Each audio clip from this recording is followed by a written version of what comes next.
Kshed. Kshed. Uncuffed. Guess what? We're back. Episode 3 is about to begin, about to take place. And we're going to do it really, really fierce. We got a good show today. And we're about to get it started in the way that you guys out there would expect. Let's get it going. First off, I wanted to give a shout out to my youngest daughter, Miss London, who is down in San Diego competing her little booty off down in Nationals dance competition. That girl works her butt off. Great trainers, great teachers, and she gives it up, and she has a good support group around her. And I hope she's having fun down there. Dad has to stay up here in the northern Cal, hold the fort down, and but she is missed, and I wish her the best of luck. I also want to give a major shout out to my oldest daughter, Miss Mercedes, who just started her a job just yesterday. This would be her second job that she's gone out on her own, and she applied for, did an interview for, and she ended up getting working for a fitness club down there. It's really good. Both girls are highly motivated, and I'm very, very proud of them. And, that's what it's about, our younger generation. That's what made me want to have my own little podcast, because if I can share some stories to the younger generation and kind of help guide them and kind of avoid some of the silly stuff and some of the pitfalls that I ran into, that'll make things easier for them, that's fantastic. As promised today, Mr. Leo Araguz is going to be joining us here later on. I have a lot of respect for that man. He continues to fight, continues just to live life to the fullest, and represent some morals that are just, it's very rarely seen so much anymore out of people. It's just that selfless attitude where, I had a privilege of playing with the guy, and I know that he's all about the community and doing anything he can to help out people around him. Fantastic guy. One of the funny things, I'll tell you this funny Leo story now, because I probably won't have the chance to tell it when he gets on. But like I said, he's very, very well respected. Speaks Spanish. So every time we'd have our training camp, he would have everybody from all different walks of life around him. One minute he's talking, regular language or English, I guess, to the brunt of people there, and then all of a sudden, then she'll kick into Spanish, and then he had a group of people who Spanish speakers and stuff over there, and he's making them laugh, and I don't speak Spanish, so I don't know what he's saying, but they're just loving it and stuff like that, and it's just fun to watch. And all of a sudden he'll start speaking Swahili or some other freaking language, just kind of like, I don't even know if it was a real language he was saying, but just people just loved him, and he put on a show. And one particular time, at this particular training camp, I feel bad. I really feel bad, because Leo has his hair long, but in training camp it gets really, really hot, obviously, and so he would shave his head, and so and he'd get a tan and stuff. So I would have a shaved head, a bald head, or whatever, and my skin tone is tan as well. So I guess we kind of looked alike. So this particular day. Like I said, that's out in Napa Valley, where they would have all kinds of fans could come in and join the practices, and it was all included and everything. It was just a fun vibe. And this one particular day, I'm showing up for practice and stuff, and a nice sunny day, and getting ready, and I see this guy. He was a little person. But just a huge, I'd see him every day, and just huge smile on his face and stuff. And then he comes running up to me. He says, hey, I got that photo for you. I got it right here. And he's all excited and everything. I'm just like, oh, okay, let me, because I had my share of fans too who wanted to kind of, touch base and run stuff past me and kind of show me love and all that stuff. So I thought that there was nothing out of place with it. So I'm like, hey, what do you got? And he's like, here's that picture. And he shows me this picture. And I look and it's of E.T. So just picture the movie, the real movie E.T., and it's like this still photo of when E.T. was placed in the bike and had the little blanket over E.T. over his head, and they're rescuing him. So the kids got the bike, and I think they're flying or they're getting ready to fly and all that stuff to get away from the government who was chasing them down. So I look, and he's like, my wife, this is my wife right here. And I didn't know what he was talking about because, like I said, I mean, I wasn't the right person he was bringing us up to. And I look and I see it's E.T. And I'm just like, what? He's like, yeah, that's my wife right there in the basket. And I'm just like, dude, that's not funny. And he's like, no, seriously, that's her. That's my wife. And I thought he was joking. It's not funny really, but I felt bad because he immediately lost his smile and he had this look of just utter dejection. And I'm just like, you shouldn't talk bad. You shouldn't talk like that about your wife, man. And he's like, well, here, go ahead and keep it though and take it. I'm like, okay, thanks. And I walk off and he had his head down. I was like, what the heck just happened? I didn't know anything about any ET. I didn't ask him about any ET.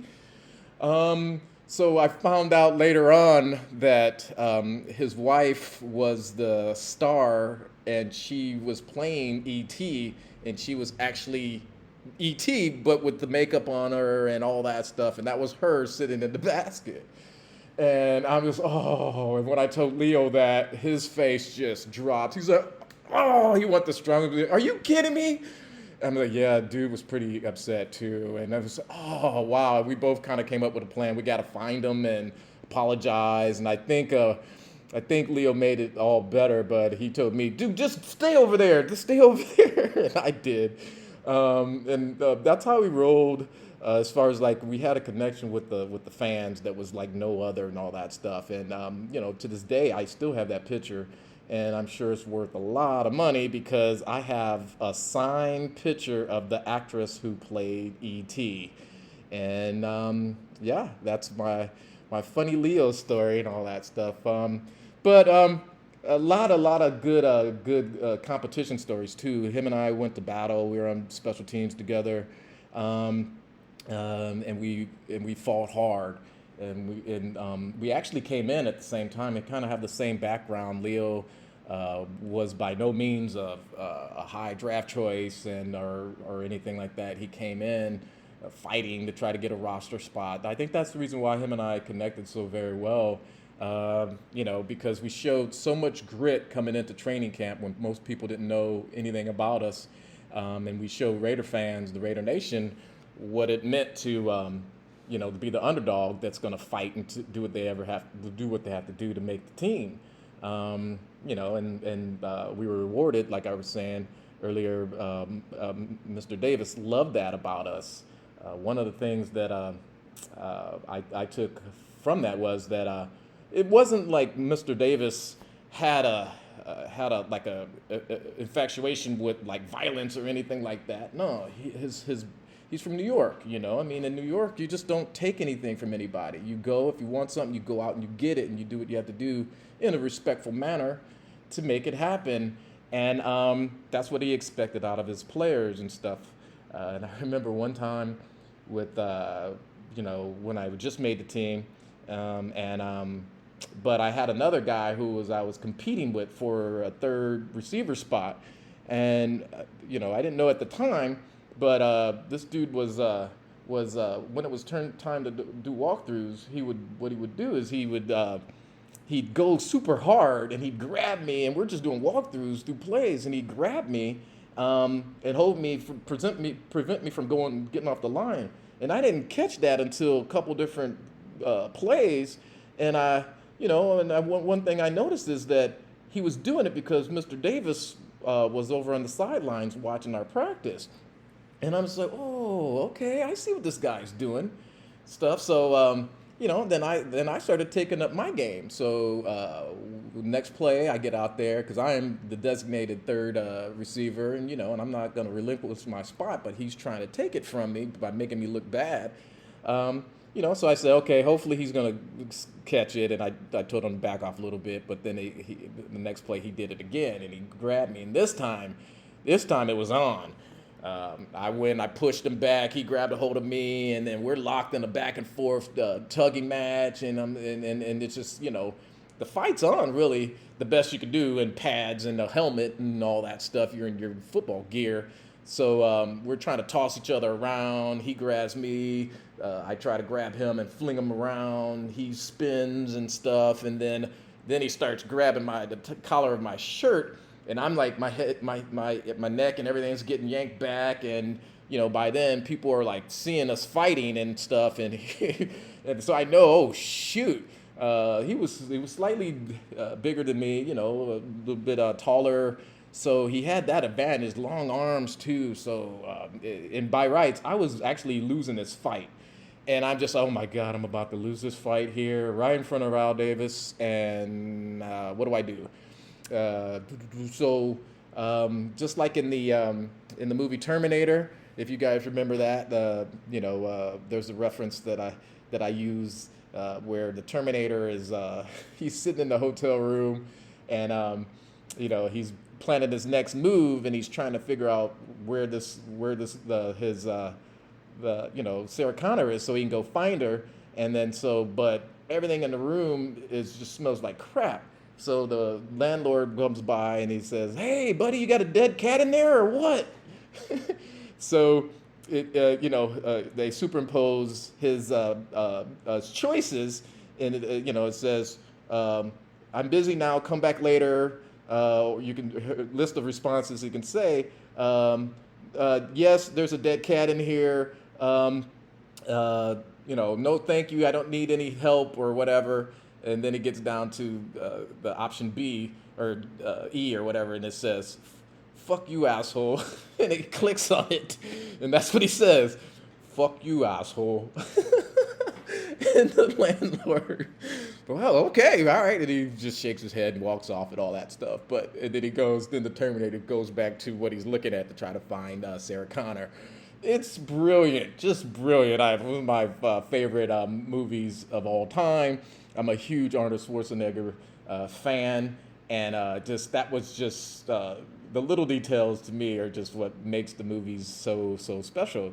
So that's what happened to me that day when I'm getting hemmed up and about to lose this fight. I go down in my head, options of what to do. A, let him win, which wasn't an option. B, start screaming for help.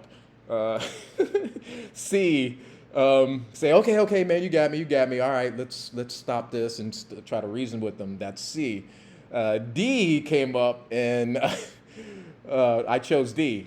Basically, I ripped his helmet off his head, and I knocked the shit out of him with his own helmet.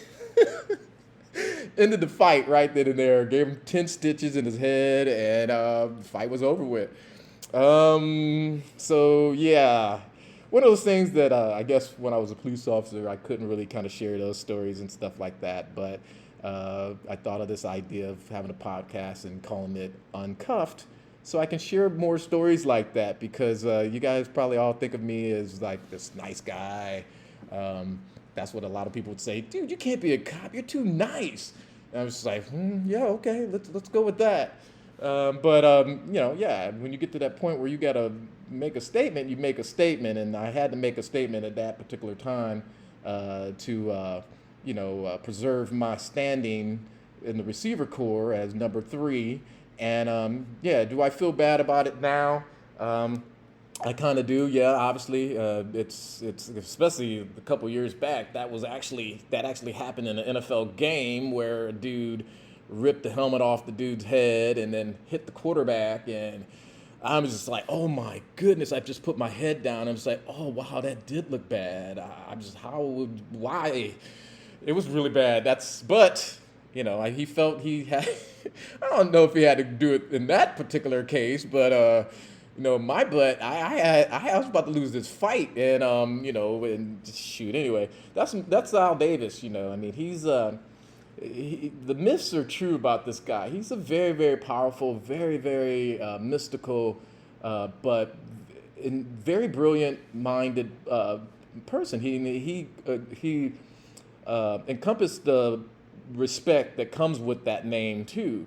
And I remember hearing a story when the guys were down in L.A. When the team was down in L.A.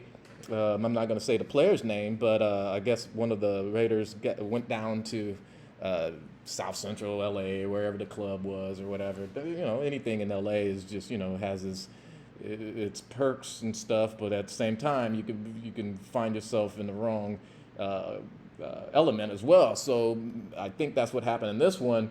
The Raider player got into a nice little brawl with the fella who turned out to be one of Suge Knight's boys. And everybody knows who Suge Knight is, obviously.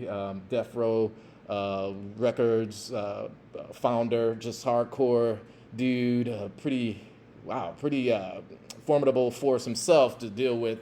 But that particular case, one of the Raiders got into it with one of his boys.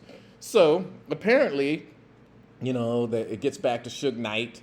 And Suge Knight actually he's in prison right now for murder, running over some dude. So he's not the guy to be messing with at all. So basically, Suge Knight heard about that and put a green light on the Raider player's head, and that's no joke. You're down in L.A. You don't play around like that, and so a lot of people were gunning for this player, and then it gets to Mr. Davis. What happened? Mr. Davis made a trip out or made a phone call. I don't know exactly how the communication went down, but Mr. Davis got a hold of Suge Knight and made amends, and the two negotiated a impasse. So the whole thing was resolved, and the green light was removed, and it was squashed. Now, that's respect right there. That's respect. Mr. Davis just made it a note to know everything that was going on with his team, the players, the workers, the staff people, everybody, coaches and stuff. He would have flowers sent to coaches' wives who he heard had surgery, all that stuff. I mean, the guy had a heart of gold, and you never messed with him and his team. So. We were talking about John Gruden on the last episode. That's how I kind of knew that the situation with Gruden and the Raiders wasn't going to end well that first time, mainly because it seemed like Coach Gruden was going out on a tangent to get rid of Al Davis boys, and obviously that's not going to end well. I remember one particular time. During one of the training camps and stuff, and it was becoming apparent that I was being targeted because I was, I wasn't, I didn't click well with Gruden, but obviously I was well protected by Al Davis. So at this particular training camp, we're busting our butt. It's super hot. Just imagine it's 105 degrees plus.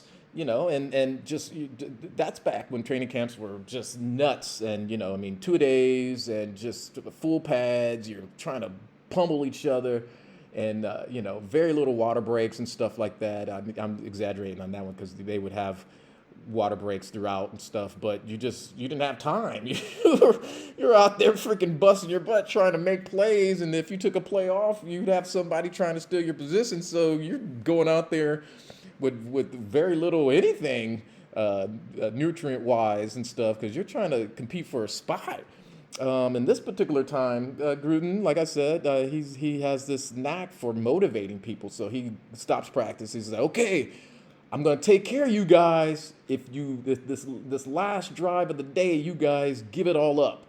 I want to see pads flying. I want to see hits. I want to see smacking around. I want to see plays, big plays, and give it all up. Everybody's like, okay, let's do it.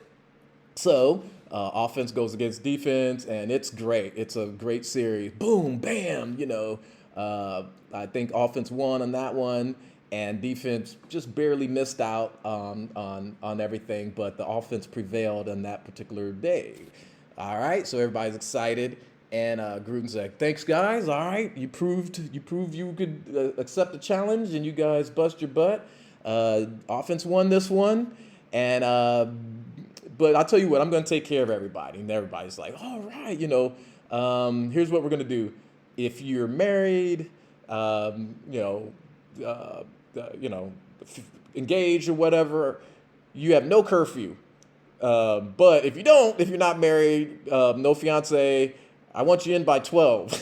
So it was like this big, whoa, excitement. Then whoa, what?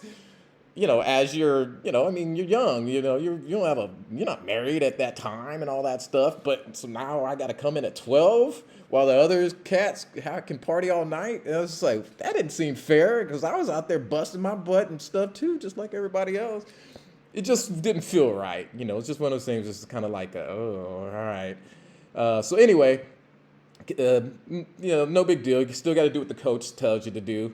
By that time, you're just too tired to do anything anyway. You're going to be in the hotel room just crashing anyway. So it was kind of no big deal. But the fact that we got out of practice early and then we didn't really have a curfew until way late, I was able to go home. So just to get away from Napa at that time. Just to get out of the heat, go back to your own house and just kind of chill and relax for a bit before you had to go back into the grind was super important. So I made the trip back from Napa down to my place where I was staying in Alameda, which is about an hour and a half away or so. And so I'm just relaxing, listening to music and just chilling. I didn't even have any opportunity or energy to go out, which is very strange because back in the days, I had a license plate called nonstop because I would always be out and, clubbing or whatever. But this particular day, I was exhausted because I was going there pounding it and just like everybody else in practice. So I just watched some TV, settle on in, but I set my alarm to get up at by 10 or whatever, because I had to get back up for curfew. And so it wasn't my fault. I swear it was not my fault. I didn't even hear the alarm go off, and I slept through the night in my own bed. And it was I wake up the next morning and it's 6:30. I'm like, oh shoot. And practice started at 10 or something like that. And I'm just, oh my God, I'm in so much trouble. So I jump in the car, zoom, zip back up there, and I'm freaking out. And I get up there, I get back to the hotel room, and I get my things, and I kind of just go right to practice over there because in Napa, it's like a split setting. You have the hotel room is where you stayed and lounged, and right around on the same grounds was the practice fields. It was just super convenient, just a great setup. So it really wasn't anything. You just kind of showed up, parked your car, ran in, and just ran into practice and got dressed. So this particular time I go in, no one's saying anything, so I'm just like, okay, great. I think I'm slipped on through, or maybe Gruden changed his mind and didn't actually have a curfew and all that stuff. I'm just like, okay, keep my fingers crossed. So I go in and I get dressed, I get spatted up, where you get the tape on your ankles and stuff. I'm like, okay, I'm back looking good, got my receiver vibe going on, and then all of a sudden, here comes Gruden in front of everybody. It's like, hey, Shed, what'd I tell you yesterday? And I'm just like, what do you mean? He's like, what did I say about curfew? I'm just like, you had to be in by midnight. He's like, were you? And I'm just like, no. He's like, all right. Okay. And then he said, And then he just turned around and walked off. And then everybody's looked at me and was like, dude, man, what are you doing? Don't get yourself cut. I'm like, oh my God, I'm done. I already knew that he was kind of circulating my boat anyway, like a shark. I already knew he was kind of gunning for me. And here I am, just about ready to slice my own throat. So I'm really depressed and stuff like that. I grab my gear and I start walking out to practice and stuff. And first person I see on my way to the football field is Mr. Davis. He's like, "Hey, Kenny, come over here." And I go over there. I'm like, "Hey, Mr. Davis, how are you?" And he's like, "Good. What's wrong? You don't look as lively as you normally do." I'm just like, "Well, I just got chewed out by Gruden." He's like, "What happened?" I was like, "Well, I missed curfew last night. I wasn't trying to. I just missed curfew." And he's like, "Really? What did he say?" And he's like, "Yeah, he wasn't happy." And he looked at me. Mr. Davis looked at me. He's like, "Huh. I tell you what, you're your own man, right?" I'm just like, "Yeah." And he's like, "You make your own decisions, right?" I'm like, "Yeah." And words, quote unquote, he looked at me. He's like, "I'll tell you what, fuck him." And I'm just like, "What?" He's like, "Fuck him. You can make your own decisions. You live with your decisions, and it's gonna be all good." I'm just like, "Really?" He's like, "Yeah." I'm like, "So I'm all good?" And he's like, "Yeah, you're all good." All right. Put my helmet on, went onto the field, and had one of the best practices ever. So that's Mr. Davis. That's the connection we had. He rewarded the guys who gave it up for his team. And, me and Leo, that's one of the main reasons why I want to have Leo on the show, because I'm sure Leo has his own stories about fighting through adversity, having to do everything imaginable to kind of just to stay afloat, and special teams was known as, like, if you weren't a high draft choice or highly paid or whatever, it was like known as like your last freaking life jacket right there. If you can own a roster spot strictly because of how well you play on special teams and stuff like that, and that's what was placed on me and guys like Leo, John Henry Mills, and all that stuff who went to the Pro Bowl strictly because of his play on special teams and stuff. And so we have that bond, Leo and I. So I'm looking forward to having him come on and all that stuff. I'm hearing what he has to say. It's been a while. So what we're going to do right now is we're going to take a quick break, and then we're going to come on back. Okay, so you guys hang tight, and we'll get right back to you. All right, K-Shed, Uncuffed. We'll be back.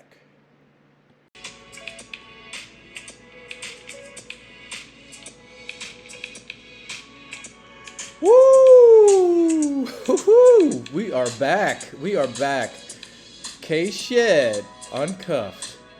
Man, I tell you what, on that break, I was able to get out on a supersonic jet and fly out to France, have some pizza, just hang out on the beach for a little bit and all that stuff, and just kind of kick back on a fun Tuesday afternoon. So anyway, did you guys believe that? If you do, then I got all kinds of other stuff I want to sell to you. One thing you got to know about me is I have quite the imagination. I'm a storyteller. I'm a filmmaker. That's what we do. I'm in the process right now of writing another script I'm doing with my youngest daughter, London. Name of it is called Deep Sleep. And I'm a really, really slow writer. It takes me a minute to kind of make sure every line makes sense. I go over it, then I erase it. I'm like, that doesn't sound right. But then it just takes forever. But it's basically about this kid who comes across a friend, and that friend has a sister who's in a coma, and she lived at the house. Then things take a bizarre turn from there. Obviously, I can't tell you too much about it, but I think it's going to be pretty good. It derives from a real life story. Actually, when I was growing up, that's when we used to live in Rock Island, Illinois, another one of the Quad Cities towns. So we lived next door to a dude whose sister was in a coma, and we'd go down there, we'd see her, and she's, and she's like in a comatose state. So, but it was really weird being that young and seeing that. It was just kind of like weird. Um, so it stuck with me, and then so I want to write a story about it and all that because I never really knew too much about the story other than that was his sister, and then they moved. No, actually, we moved, and then we moved to Davenport, and that was it. So I don't know really what happened. So let's see where this story goes. Yeah, so it's great to have you guys here. As promised, we're going to get a hold of Mr. Leo Araguz and see what he's got going on. I thought it'd be cool just to give him a call and kind of do it that way. Kind of do the interactive with the listeners and stuff like that, because who knows what we're gonna find. I mean, Leo could be in a good mood, he could be in a bad mood. I don't know. We're about to find out and then go from there. I'm really, really excited to have this guy on, and we will see what happens. My man Leo Araguz. We will see what happens. Kenny. Hi, Leo. Hey, Kenny, how you doing, man? I'm doing good, man. What are you up to? Me? Running around trying to take care of, I guess you can call me the fireman, putting out fires. Uh-oh. I know, is it part of your business that you have going on down there in Texas? Yeah, the construction company, so I'm having to haul booty here, haul booty over there. So I'm pretty much hauling booty everywhere. In between hauling booties and fixing stuff, are you able to get in some punts? I'm telling you, man. You're starting to break up a little bit. Can you hear me? Oh, you're talking to your worker? No, hold on. Okay. You're breaking up, so let me get you all. Let's see this. All this stuff. Okay, there. You there? I'm here. Okay, because sometimes my phone will try to pick up like Wi-Fi and try to go off of Wi-Fi calls and stuff like that. It's tough to be the boss, huh? Yeah, it sucks to be the boss. Oh, don't give me that. Are you kidding me? I'm telling you, bro. Guess what happens on Friday? What happens on Friday? Friday's payday. The only one that doesn't get paid is me.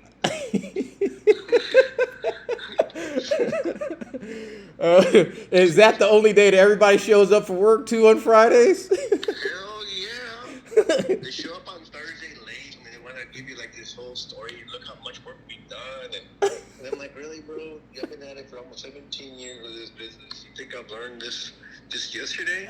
But I don't know, bro. I mean, it's part of the gig. It comes with the territory. I love it. Hey, so you've been running the show with this new construction business for a while now. I remember when you first started it.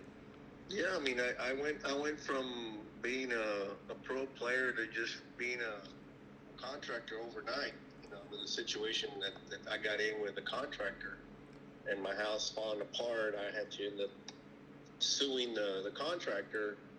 And through 4 years of litigation, I understood what it meant to build.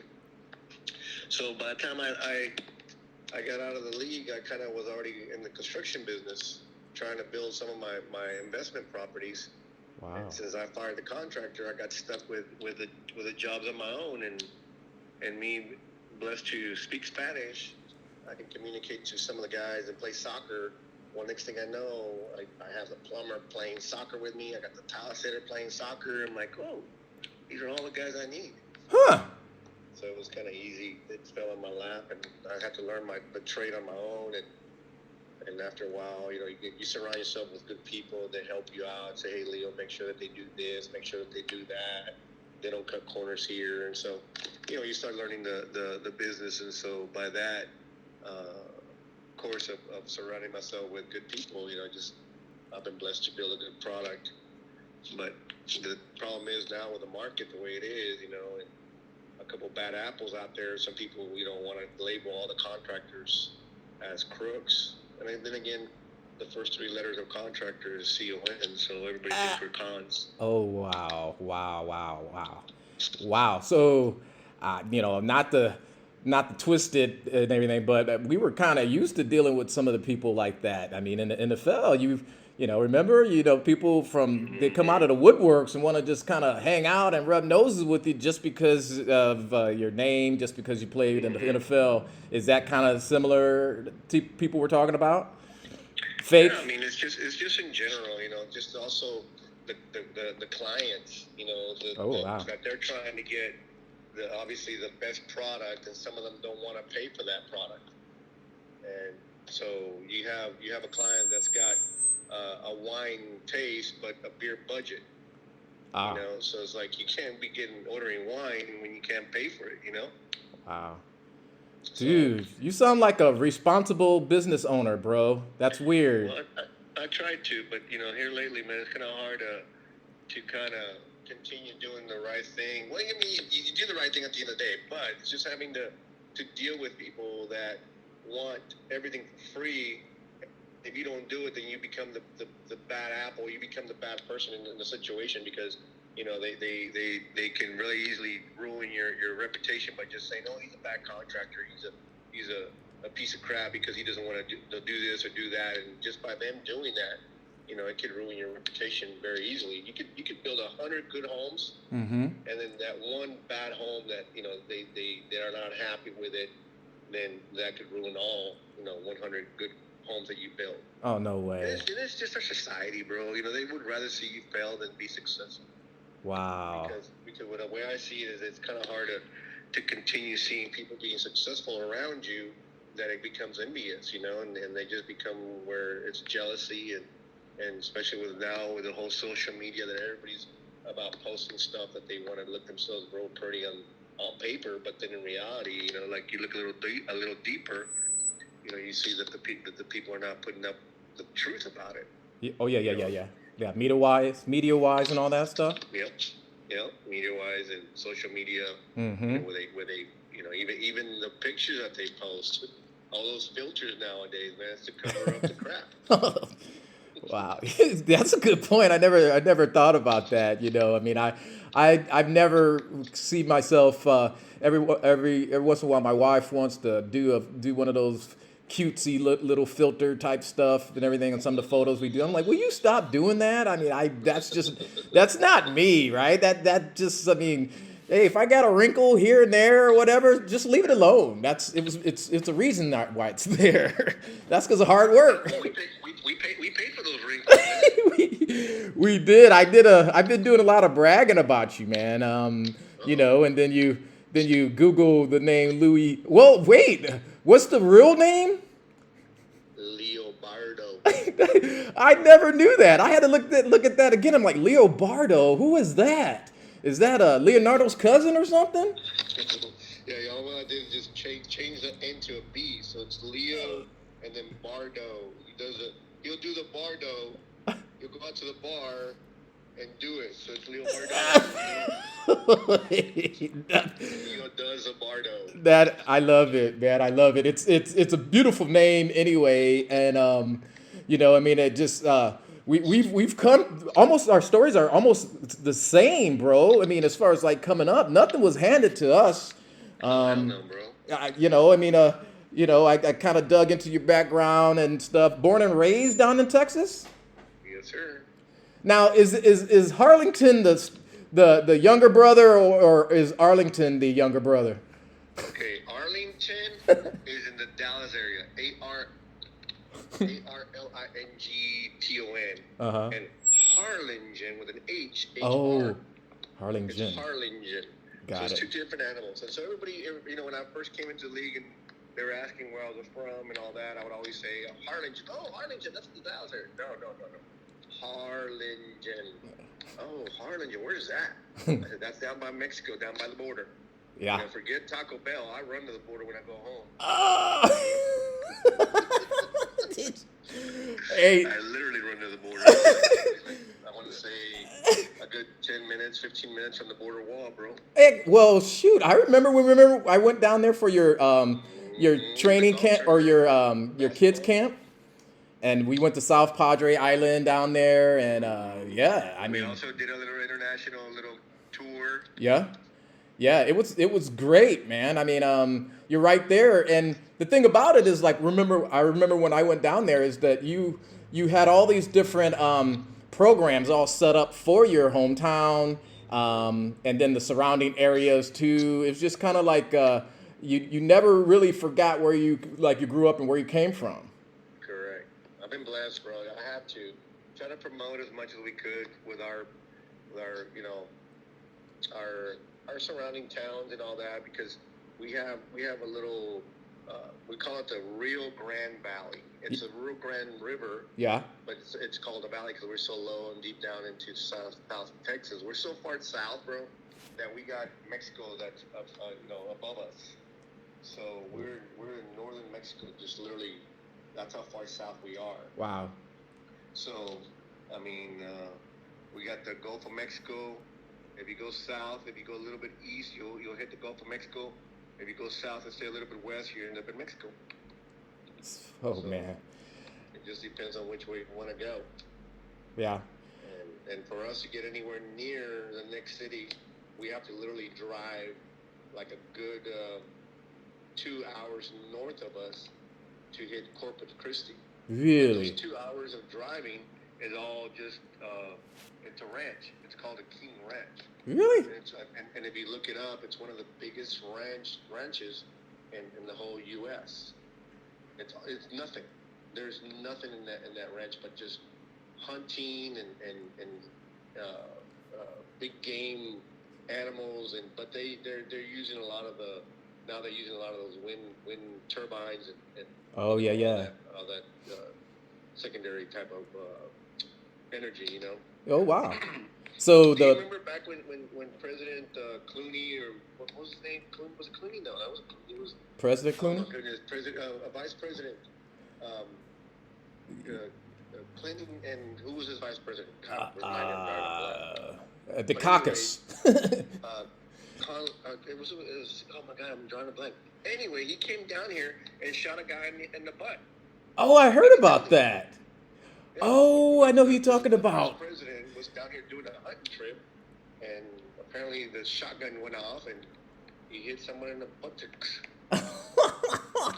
Why? I know exactly who you're talking about. Why can't I remember who it is either? Holy smokes! Oh my God, I can't remember his name. But anyway, I wish I had my like I'm using the phone right now, so I can't. So if I know you, you never pass up a challenge. So as you're doing all these multitasking things, you're also looking to see who that was. But I think I'm going to figure it out first.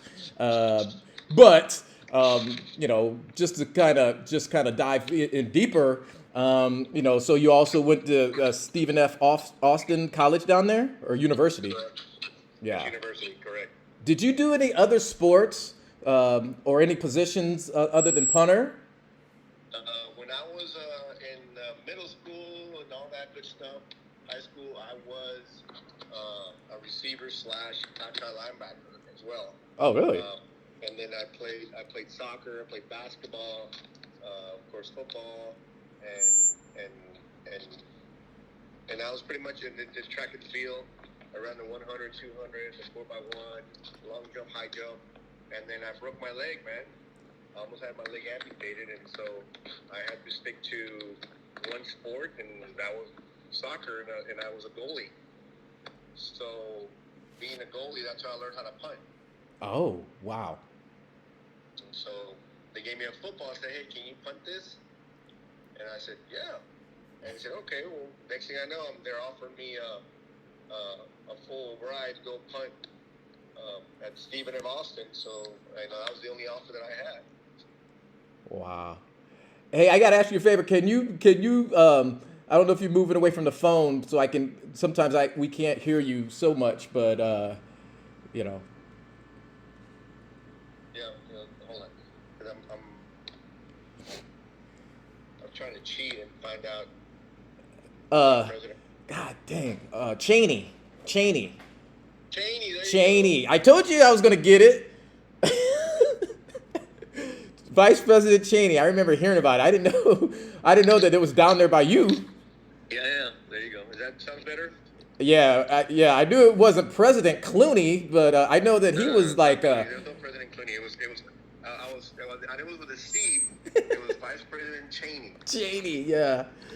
I actually kind of I actually kind of liked his gruff style, man. You know, to be honest with you. Yeah, rough as in shooting people in the butt. No, I tend to stay away from those people. Those, I mean, let me ask you a question. Have you ever had a gun pulled on you? Yes, I have. Wow. What went down with that? Uh-oh. Are we live already? Yeah, we've been live. Oh, oh, really? Hey, you tell me your story, I'll tell you mine. Okay. My story was, I was. No, you don't have to tell. Hey, you don't have to tell that story. You know what? For another day, for another day. I was telling our listener, I was telling her, hey, on a serious note, I was actually also seeing, you were pretty close to that school shooting down there, you know. Uvalde. Uvalde? Yeah, Uvalde, Texas. It's about a good 3.5 drive, 3.5 hours. Oh my goodness! What a But horrible thing. Yeah, it's like literally you drive along the border, and you go in for ours. You'll be where I'm at. You go northwest about a good 3 hours along the Mexican border, and you'll hit Uvalde. Wow. So it's a Hispanic, pretty much influenced little town, close knit, small town. So it hit close to home, with the fact that it's majority of them were all Hispanic families, So Yeah. it's a lot of people was able to relate to it, and it was too close to home, and a lot of us, were really surprised by the whole ordeal. Well, especially because if it's a primary Hispanic family, the shooter was Hispanic. Not that didn't make any sense to me. Yeah, well, I mean, nowadays, man, and think about it. Our society is different nowadays. There's no old school fight like what we used to do. You know what? Let's go at it. You beat my butt. Well, then we'll leave it, and that's it. Now it's like everybody carries a gun. Everybody seems to be the tough guy, but they all carry guns and weapons. So, Yeah. You can't compete. And you don't know who you're dealing with. And now with the whole new generation of kids where it's right away they want instant gratification. These kids, if you don't please them right away, they're going to have their little tantrums. And if they have mental issues, and shoot, that's going to be even worse. It's going to escalate. Yeah. I can only imagine what you went through. Being a police officer. Wow. All those stuff and issues that you had to walk into. Well, situations that you got put into. Well, that was going to be my question for you, because am I missing something? Because you're down there, I'm sure you're getting like other extra snippets of news. Am I missing something? There's nothing that would ever the training. We're taught to go in immediately upon arriving on scene and take out the shooter. There's no sitting back and waiting. And so, unless the news is reporting some stuff that's not too accurate, it sounds to me, Let me put it to you this way, okay? And we were having this discussion yesterday with my kiddos and stuff. Yeah. Everybody wants to point fingers and blame somebody. There's got to be someone to blame, right? Yeah. But then again, all the training that you guys have done, I get it. You're trained to go in there, but not until you get yourself in that situation where there's a live shooter. Things are different now. You can practice that all day long and be a bad butt, be the bad guy or be the good guy or be the badass going in there and say, you know what, I'm going to go in there and shoot the killer and all that stuff. Well, you know what, now it's got real. Someone's really shooting real bullets at you. You got to really think things out. And then the way our society is, these guys that are so-called guys in charge, you got to be PC, you got to be politically correct, even how you go in there and take out the individual. Because someone's going to turn around and sue you.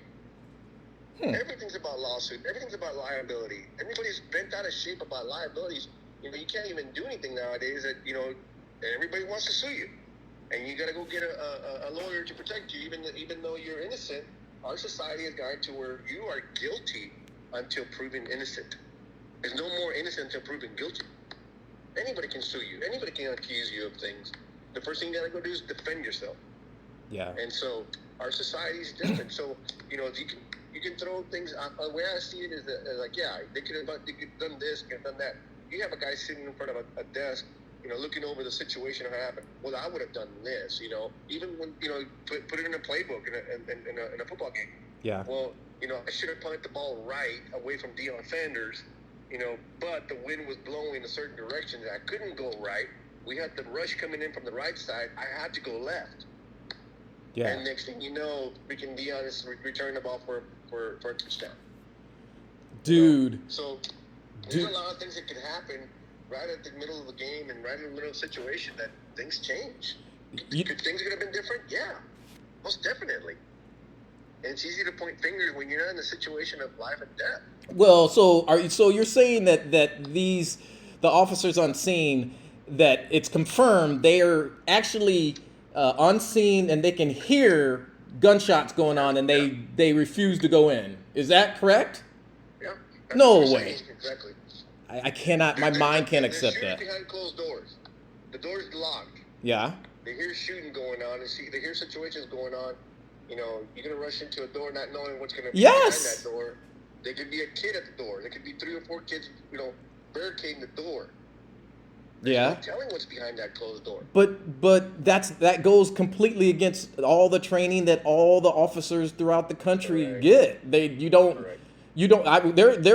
when we have our training, and sometimes obviously we'd have a speaker and kind of listen to the speaker first. We had one of our officers who's just a stud, and I believe him, and everybody else believed him too. I don't care if I have to go in there by myself, because I can't wait for the other officers to show up, because usually they say don't go in there without at least maybe 1 or 2 other ones. Correct. He's like, I cannot sit there and let innocent victims get gunned down. Correct. I will go in there by myself. And so, what would you have done? There wasn't just one officer there. There was several officers. That doesn't make any sense, Leo. I'm missing something. Nobody went in. Even if you have a superior telling you to stand down, wow. You hear this going on. You're gonna go as an individual, go in there and try to take out the danger, take out the attacker. Yeah. On your own. Because you as an individual, that's you, right? Yeah. But he was not the only one there. There was several other officers that didn't know what to do. Oh, God. Even with all that training. And again, I go back to the individuals that are reprimanding people right now, left and right. Well, I would have done this. We're trained to do that. I'm trained to do that. Yeah. Well, yeah, but it's kind of hard to say and judge somebody or go off of something like, hey, the situation is real. Now, what do we do? Yeah. I have to go with the training, but yet you got families, you got kiddos, you got someone to go home to as well. Oh. Your situation is putting us in a very dear situation where you're gonna have to make a freaking cutthroat decision at last minute instinct. So it's hard to say. Wow. I can go in there and say, oh my God, here comes who was the guy that freaking knocked me out several times? Ryan Mitchell. Oh yeah. About to get knocked out. Oh my goodness. That dude was a tank. Dude, him and Vanover, do you remember? Yep. What was his name? Tamarick Vanover. Yep. Yes. Yep. I remember all that. I don't want to sound like I'm having changing the subject and trying to. No. I mean, you can. But, it is kind of hard to point fingers, and it's kind of hard to know that things could have been different, could have taken the different approach about it. But dang, at a small community like that, you're going to be saying, "Oh my God, what's going on?" Things that you would never expect in a small town like that to happen. Yeah. Yeah. In San Antonio yesterday, they found 46 dead Mexicans, or not Mexicans, but illegals, immigrants, or however you want to call it, because I don't want to be, offend anybody. Uh-huh. But, at the end of the day, it's illegals and a 18-wheeler, and they found them all dead. 46? 46. They found 16 alive. Oh, no way. 46 of them were dead. What were they? I mean, like. It's a human trafficking. Whoa. And it comes right behind it comes right at my back door. All this is done in my backyard. Not literally in my backyard, but where I live. They're crossing the border. They cross them in groups, and then they hold them. They have these holding cells or temporary homes where it's like a rundown little home, bro. like a 2-bedroom house with no water, no running water, Uh-huh. no electricity, and all they're doing is holding these people there until they get a certain number. So they come in numbers. They'll cross 5 at a time. They'll bust maybe 10 of them, and then they'll cross another 10, another 5, and then next thing you know, you have 50 to 60 of them in this house, and then okay, now we have enough to move them north. So here comes this 18-wheeler, and they throw them all in the back of this semi truck, and then they ship them. They ship them from here south, and right now we're at 100, almost 95, 96 degree weather. The heat is just pumping, and the semi truck does not have the AC working. Especially not in the back. No, so they take them north. They stop at a location, and someone else is supposed to come and get that 18-wheeler and move it further north. Well, something happened, a bust or something happened. They didn't go pick up the 18-wheeler, and then they got 50-some people in the back. And they're back there cooking. So the cab or whatever, the trailer of the truck is dropped off and left, and then the whole semi truck is just left there. Oh wow! It's just left there for the next coyote. They call them coyotes. Wow. Coyotes. Coyotes. For them to come and get the next group, and then now you take them. I'll take them from here north, from the border down to San Antonio, because you got to go through a checkpoint. 60 miles from here, it's a checkpoint. You have to go through another little border check. It's Border Patrol agents ask you if you're an American citizen and all that stuff. They check your semis, and if they don't, the dog doesn't alert on it, then the truck continues north. So they continue north, and then once they get up there north to a location, well, you know what? That truck's gonna go all the way to Kansas City, or that truck's gonna go all the way to Chicago. Wherever it's going, well, the next drivers come up. Yeah. If they get scared or they can't make that connection, those guys that were only in charge from the border to San Antonio, they're done. And so they leave the 18-wheeler. They let the semi just sit there. Jesus Christ. That's horrible, man. And then someone is walking by and hears some noises, hears people yelling for help and all that. And they go find the freaking 18-wheeler abandoned. The semi-truck just abandoned with people in it. Oh. God, this happened yesterday. Wow. That's a normal occurrence? That's a human trafficking business. Wow. Not counting out on the actual sex trafficking. So all that comes together, and it's all part of the trafficking that goes on with drugs, humans, all that. What's so hard to talk about? I mean, it's very sad to have these conversations, and mainly because a lot of people don't hear these stories, or they dance around them. They try to pretend they don't occur. That's one of the other reasons why I wanted to get my own podcast going on, because I hear this one podcast, and it turns out that the dude's like the number one in the whatever area, maybe even the nation of podcasts. And so I listened to him, and I just kind of checked him out. And, you could tell, I think he's a white dude and stuff. And he basically was setting the stage, like, one of the biggest problems going on in the world. You won't believe this. And I'm not cracking on the guy. I mean, yeah, he's the number one for a reason, I guess. But he thought, in his opinion, one of the biggest reasons or the biggest problems going on in the world is girls dating gamers. The video gamers who sit around all day on the couch and play video games all day. And he's like, the girls need to learn to leave those bums alone and find themselves a real man. And it was almost like, if they do that, then the world's going to be a better place. And that was it. I was waiting for, are you joking? That's your lead into all the other real bad stuff that's going on in the world, right? And there was nothing. Yeah, well, and again, he's probably feeding into his audience. Well, you got to imagine that nowadays it is that lifestyle of gaming and everybody, it's all the social media. How many followers do I have, and what are people into? And so nowadays, shoot, it's very different, Kenny, than when we grew up. I've been talking about that, yeah.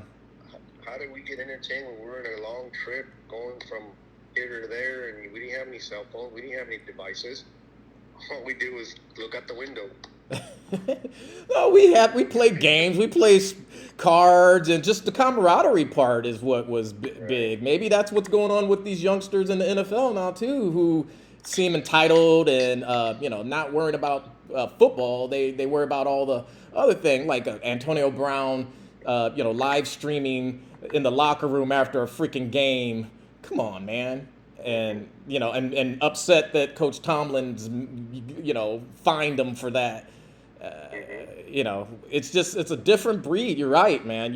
But very different breed. Self-indulge. Self-indulge. Instant gratification. They want it now. Look at me. What am I? What are like? Remember back in the day, even when T.O. used to talk, he spoke in the third person. T.O.'s thirsty. T.O. wants this. T.O. wants I that. hate that. T.O. So all this media and social media, has caused the issue where it's all about the me generation, and these kids, with football and all that, shoot, just the fact that they only have 15 padded practices now throughout the whole season or something like that. I can't remember exactly what it was. Like, shoot, we used to go full padded practice almost every day, and I was only a punter, and I hated it. Going out there and watching you guys go at it. I thought 90-degree weather. I thought you guys went golfing during those 2-day training camps. I didn't know how to play golf.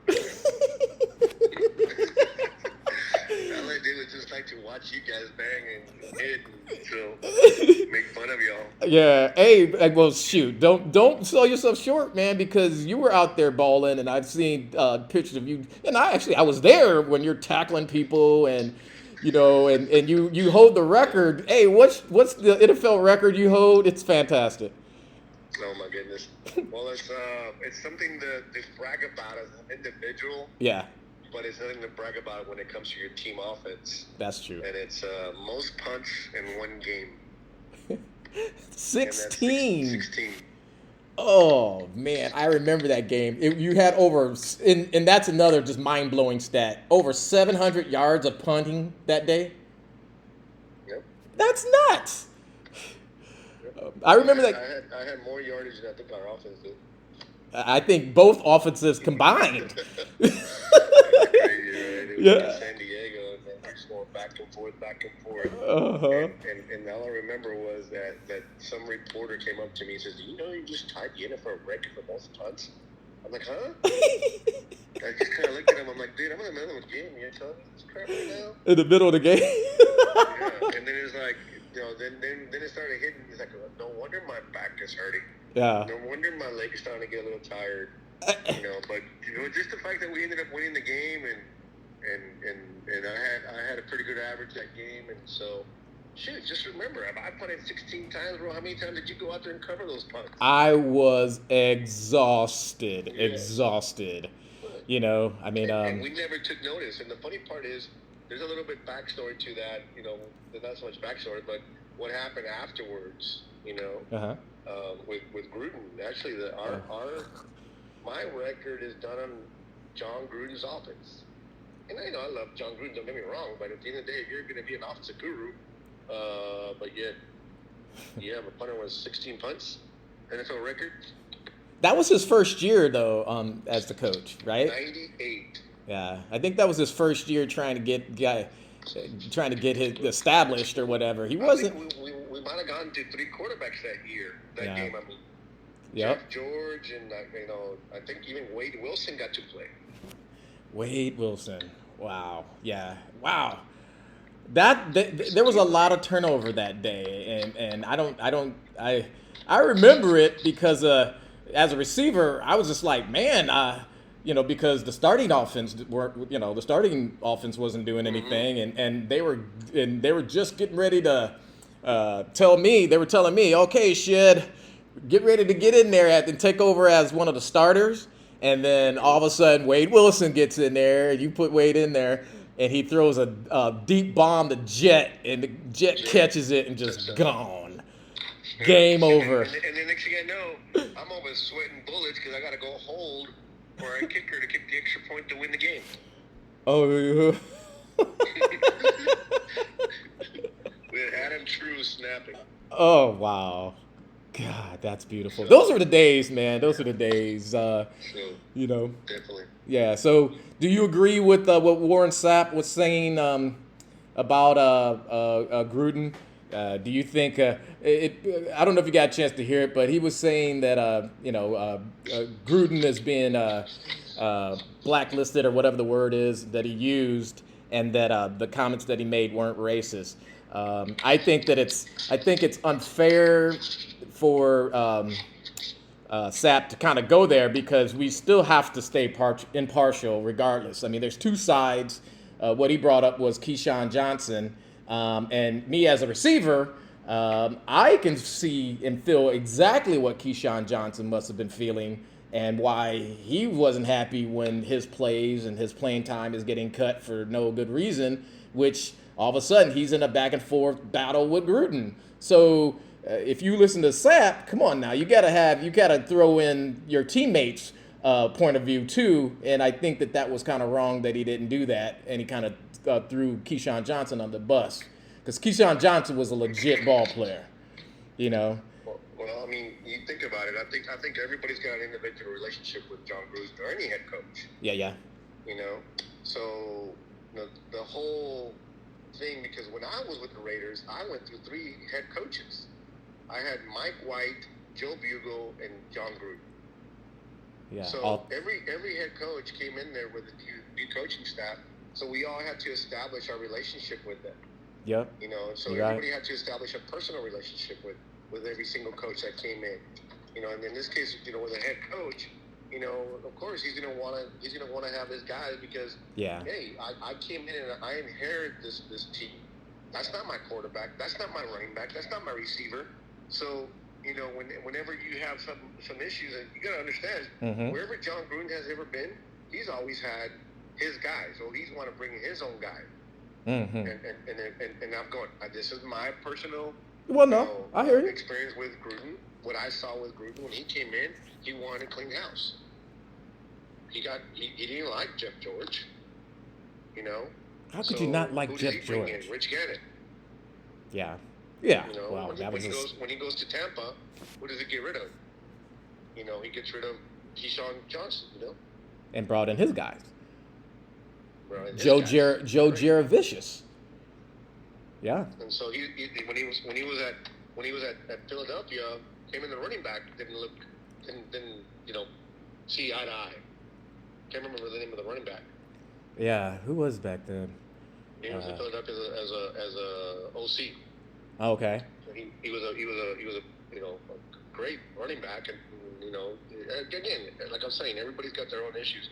But with me, my personal issue with Gruden was that he didn't care to have a punter as a team captain. First of all, what? Yeah, because my offense we don't need a punter. He said that. For a punter. And they drafted, well, not they, Al Davis drafted Sebastian Janikowski and Shane Leckler, which, you know, at the end of the day, you know, they were great guys. These are all future Hall of Famers, you know? I agree. And so, you know, for them to breed, you know, John Gruden's first year, or was it the second year? I can't remember exactly, but anyway. It was the second year, I think. John Gruden, would you think he would draft a kicker, the number 1 pick? No. No, exactly. So, you know, when I came in, when I was there, you know, I was due to make some money, but then, you know, they had a young kid coming out of college, Shane Leckler, you know, Ray Guy's, you know, punter and camp guy. He was molded. Ray Guy coached this kid. Oh, wow. And they're in training camp when they brought this kid in to compete against me. They brought in Ray Guy and they brought in Jeff Gossett to help the kid out during training camp because he couldn't get the steps down and speed up because they were blocking. I remember. Punts. And so when they drafted Janikowski, they put Janikowski with Shane Leckler. They were roommates. And that's the year that we had Micah Husted as a kicker. We had Joe Nedney as a kicker. We had Janikowski as a kicker. And then we had a guy by the name of Phil Dawson. Yep. and then they had me as a punter, Shane Leckler as a punter, and so we had like 6-7 guys just as kicking specialists during training camp. Yeah. So I knew the writing was on the wall, and I asked for my release. I went and talked to John Gruden for my release, and he wouldn't do it. Oh. You know, I asked for him to release me because I knew that Shane Leckler was going to be the next punter, but I wanted him to release me early so I can go to another training camp. Mm-hmm. That's and right. He wouldn't do it because he wanted me to babysit. They wanted to make sure that this kid would pan out. And so when he was having a hard time trying to speed up, they brought in the Ray guy. They brought in Jeff Gossett, old Raider punters, mm-hmm. and helped this kid out. So I'm sitting over there in the sidelines during training camp watching them to work with Shane Leckler. Oh, wow. So I'm like, this is their guy, and so I saw the writing on the wall. And I asked to go get released. Joe Nedney and I went and asked to get released, and they wouldn't do it. So, when we're out there with John Gruden and all that, of course you kind of see him in a different light because, it's like, wait a minute, I'm asking you to allow me to go and compete somewhere else where I have a chance of making the team, and they wouldn't do it. So you leave a little bitter. When I left the Raiders, I left bitter. Well, because that's a big that's a big damaging blow to your playing career. I mean, did you have to, when you got released, did you have to sit out a little bit, or? When I got released, I was walking in like a normal day. No, I mean, I was walking up to the facility. Yeah. And Paul Kelly. Paul Kelly was at the door, and then all he said is, "Hey, do you have your playbook with you?" I said, "Yeah, I have my playbook with you." He said, "Yeah, go up there and they want to see you upstairs." So when I went upstairs, the only one I remember seeing when I went up to sign my release was Mark. Which Mark? Ortega? Mark Ortega. Yeah. The assistant to Grudog. Yeah. Yeah. And then and then he just said, "Okay, sign here, sign here." I didn't see Bruce Allen. I didn't see Gruden. I didn't see anybody. And then when I went and tried to get down to the locker room to get my stuff, they wouldn't allow me to go in the locker room. Paul wouldn't? No, nobody. I mean, whoever escorted me down to go get my stuff. Oh, man. Woo. And so by the time I got down there to the locker room, Bobby had all my equipment in the bag. Mm. So where everything that I had in my locker room was already bagged up.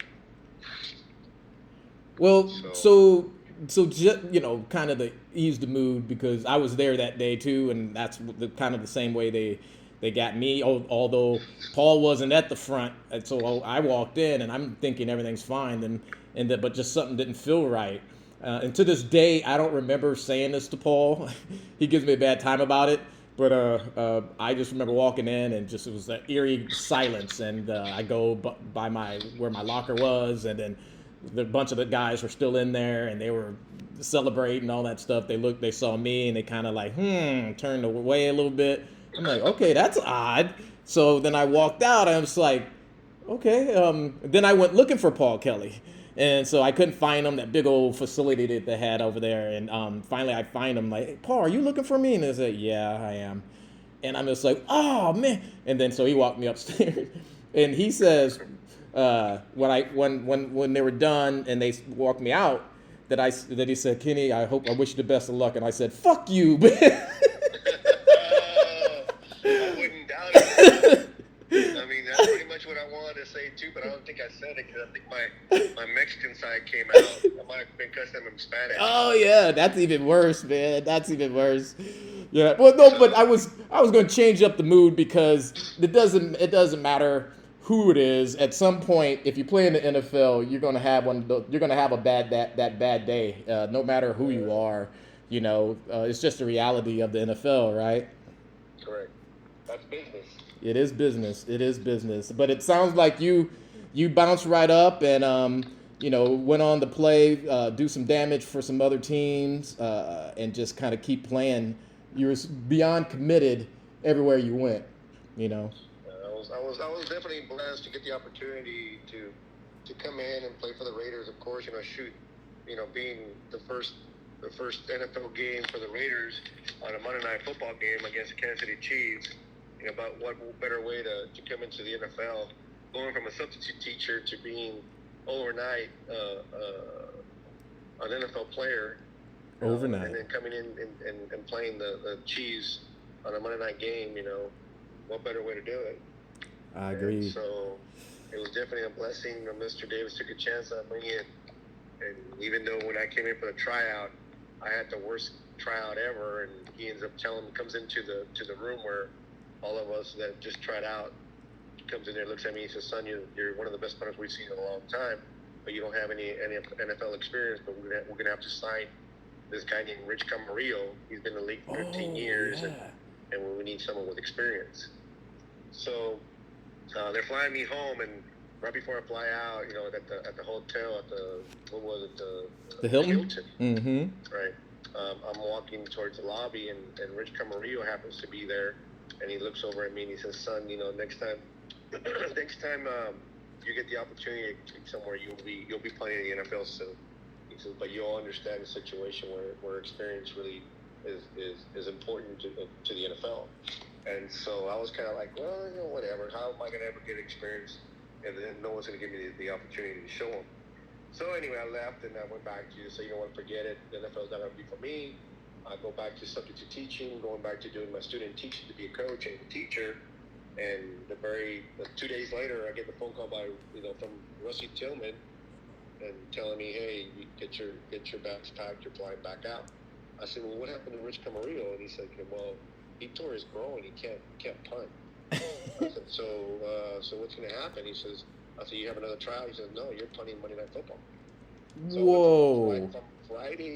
From Friday night or Friday day being a substitute teacher, leaving the school, driving home, picking up my bag, flying out the next flight, which would be Saturday morning, and then getting to Oakland and doing the walkthrough. No punting, no nothing. I didn't even know who my deep snapper was going to be, to being in a Monday Night Football game. Oh my goodness! Oh, how beautiful, man! It just happened really quickly, and then from then on, I was able to stick with the Raiders for 4.5 years, and had an awesome time, made some awesome friends, and then just leaving the NFL, leaving Oakland, leaving California was a little bit of a heartbreak for me, because that was my first home. And I had bounced around through the league. I was in San Diego, I was in Miami, I did the World League up in Dusseldorf, Germany. I was all over the place, just trying to get my name out there, because I was a little small little Mexican competing with guys that are 6'2", 240 pounds. Shit. Remember Shane Leckler? He came in at 6'2", Jesus. 250, 260. Yeah. And Guimon came up to me and says, "Leo, you're going to go up against a guy that's weighing 260. You need to put some weight on. You're only weighing 180. So what do? I go and get fat. You mean muscly, right? Pleasantly plump. Yeah. Oh, man. So, it's definitely a blessing, man, to be part of that brotherhood of NFL alumni, and so, Yes, sir. Speaking of NFL alumni, the Raiders are having their alumni weekend at the end of August. I know. You going to be able to make it? Hell yeah. Okay. Are you? I'm on the fence. I might be able to, but they're this filmmaking business that we have going on is really starting to take off, and so just do me a favor, okay? Because when we start shooting and we need this hardcore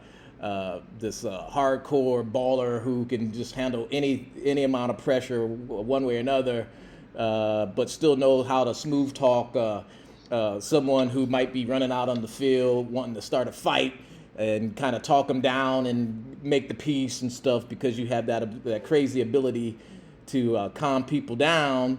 You'll have to be that guy for us, okay? Well, definitely, brother. Because I remember doing that. Going in there and being a holder and taking over the huddle. Yeah. You have Steve Wisniewski, Lincoln Kennedy, all these guys. Kevin Gogan. Oh. You know, they're complaining about, my God, I just freaking missed the block. I can't believe we didn't get the first down. Blah blah. And you're having to go in there and control that huddle because we're about to kick the field goal, and have them, forget that play. Because now we're at the kicking stage now. Yeah. I'm having to yell at these guys and kind of calm them down and pull on their helmet and their face mask and like trying to control the huddle. Being little body guy in there. Hey cabrones, kind of speaking Mexican in my Spanish. And then controlling the whole situation, calming the issue, calming the situation. Oh my goodness! I was able to learn some valuable lessons in life when it comes to, don't get me wrong, I'm going to come off the top rope too. I'm going to be that guy that if you needed some backup, I'm your wing guy. I'm going to be your backup. So, but at the same time, sometimes you got to come in there and kill him with kindness. Kill him with kindness. Yeah. I love it, man. Kill him with kindness. Bringing that Latin lover in. Well, I'll tell you what, man. It's been a pleasure catching up with you. I know you probably kind of had to put a bunch of hot stove items on the back burner to take a moment to come talk with your buddy. I appreciate you. Yeah, so let's keep in contact, man. I mean, there's many things that we like to do. I mean, when we meet up in Vegas and stuff, the community needs to know what the old school Raider vibe is. It's almost like things are starting from scratch. They have the numbers, but they just need to know the direction a little bit of how the Raider Nation and does things and stuff. So. I'm looking forward to the future events and seeing you. Yes, sir. Well, I definitely appreciate you, man. All right, reaching out. Yeah, kiss the family and keep being there for them like you are. I see them doing some great things on the track and in like the singing arts and acting. Yes. It sounds like so. You guys did well. Blessed. All right, brother. Hey, if you need anything, don't hesitate to call anybody else but me. Okay. Same here, brother. I love you, man. I love you too, man. Take care. All right, bye. Take care, man. Bye-bye. Kshed. Oh, man, that was fantastic. Man, I'm going to take a quick break. I'll be right back to you, and we'll wrap this session up. But, I got to take a moment to kind of like, I didn't get a chance to do it with Leo before we got off. He had to get going, but I did want to take a moment because he mentioned the name Rusty Tillman, and actually it might have turned too gloomy if I had brought his name up. But Rusty Tillman was our beloved special teams coach when we both became Raiders, and Rusty went to bat for me like you would not believe. Taught me some of the things, and he played in the NFL himself, and took over as special teams coach for the Raiders. And unfortunately, Rusty lost his life this past year in May, I believe. And so I was going to ask Leo to do a moment of silence. So we'll just do that right now.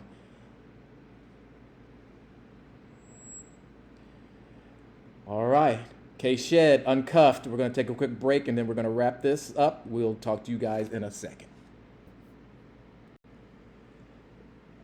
Guess what, everybody? Kshed is back, and it's been a great day so far. Hope everybody's doing well. We will continue this journey moving forward and just killing it. Many topics that needs to be discussed, different perspectives. I mean, when I just got done talking to Mr. Leo Araguz, he came in a way I wasn't expecting. Again, he's very supportive of John Gruden. But he has his reasoning of what he holds against them, and in my opinion, I would have been mad too. Look, I know I'm not going to get this position. Let me go so I can go and find my team, and because that didn't happen, Leo ended up getting the short end of the stick. And I guess that was the reason why I named the last episode 2, to play or not to play. Because those are like key decisions you have to be ready to kind of accept. It's a business, A couple people made some jokes and stuff like that. Back in the days, remember Mr. Larry Brown. He played for the Raiders for a little bit. Dude was super funny. I never realized how funny he was. He was Super Bowl MVP with the Cowboys back in the days. He had like a couple different interceptions. I can't remember who they played to win the championship that year, but he went on to become MVP, and then went on to get signed by the Raiders, a mega contract that following year, and just a funny dude.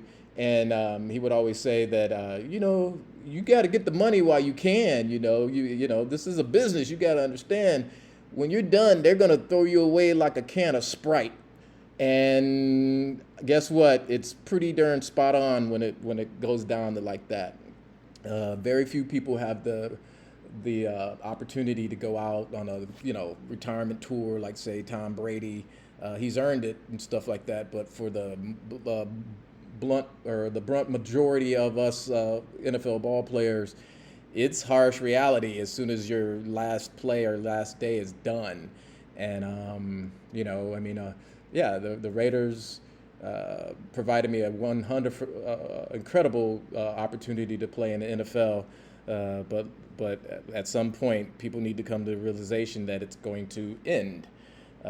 Which for me, I try to get on top of that by setting up my next plan. Hence the movie making. So we'll be doing some more movie making talking as we move forward and all that stuff. I'll let you guys know about our next project we have that we're working on right now called Iowa's Finest. And then guess what? We're going to release it and everybody's going to be happy. So with that, K-Shed is about to sign off. But guess what? I'll talk to you guys soon, okay? Uncuffed. Get a hold of me.